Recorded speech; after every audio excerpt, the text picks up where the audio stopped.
Hey guys, Desi Cooney here again with Outlier Strength and Conditioning, and today we get to talk about the bench press, specifically how to set up in a very particular way to maximize what I would call a horizontal leg drive. Now there's a lot of different ways to set up for a bench press and also to carry it out, and they're all great. They work very well for different people. This is simply the method that I have found to be the most effective for myself, and it's the one that I teach and use with the majority of my clients, and it's worked pretty well for us as a team so far.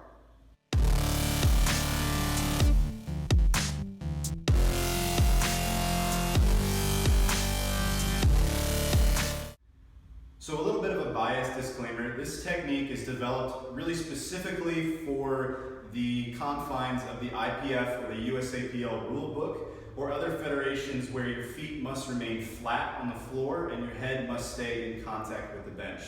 Other federations where you don't have to do those things, maybe a different setup would work better for you, but this is what we have to work with. It also works particularly well for raw bench pressers, or people who have to move that bar in a little bit more of a J-shaped bar path. The most optimal position for any bench press is going to be some form of an arch. Now, it doesn't necessarily have to be a tremendously big arch. That's going to be dependent largely on both your body size and your flexibility, but the intent and all of my cues are going to stay exactly the same.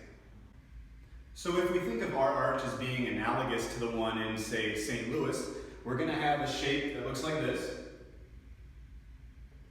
with 2 points of contact in the ground, here and here, and forces being distributed downward through each leg of that arch. It's going to be no different in our bodies. We're going to have 2 contact points, one in the upper body, specifically the back of the neck and the upper traps, and one in our lower body, which is going to be our feet, specifically our toes. Now let's get into the setup. So step number 1 in this setup is going to be setting the upper body. And with that, there's a couple considerations. Number 1, we want to tuck the chin and drive the back of our neck into that bench to be our primary contact point in the upper body. The more you can tuck that chin, the higher relative position of your chest and sternum you're going to be able to achieve, giving you a higher arch. Which brings me to point number 2, your sternum position. We want to maintain as much of a vertical sternum angle as we possibly can.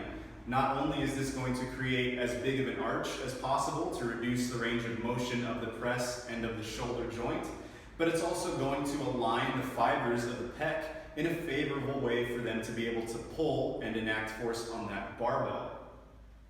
The third consideration is going to be the scapulas. We want to have them retracted, which means pulled together, and depressed, which means down. So you can think of putting your scapulas into your back pockets, and this brings me into point number 4, which is having tension in the lats before you take that bar out. That doesn't have to be done right now. That can also be done after you set your feet and before you take the bar out.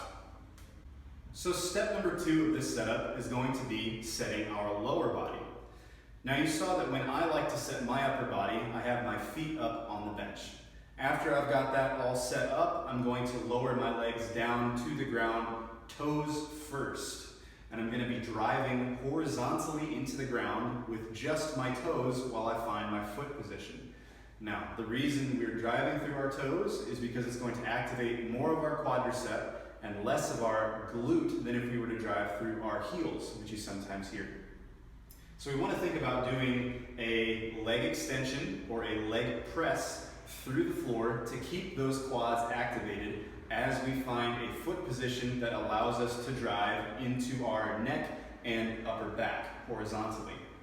The reason we don't want to have our glutes too activated is because the glute is a primary extender of the hip, and a lot of times when people get in trouble or the weight is really heavy, those glutes are going to kick on, extend the hip off of the bench, which is illegal in competition, and it's going to get you red lights.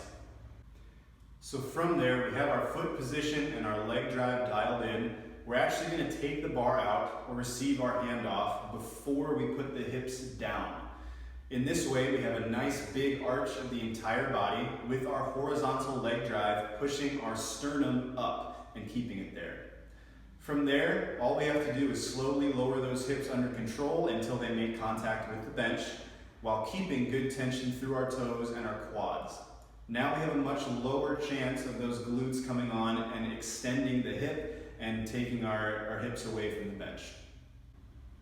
Well guys, I hope this tutorial was helpful. If you enjoyed it, please don't forget to like, share, and subscribe to stay up to date with all the latest Outlier videos. Also be sure to check out www.beoutlierstrong.com for articles, training programs, and online and in-person coaching. Thanks a lot.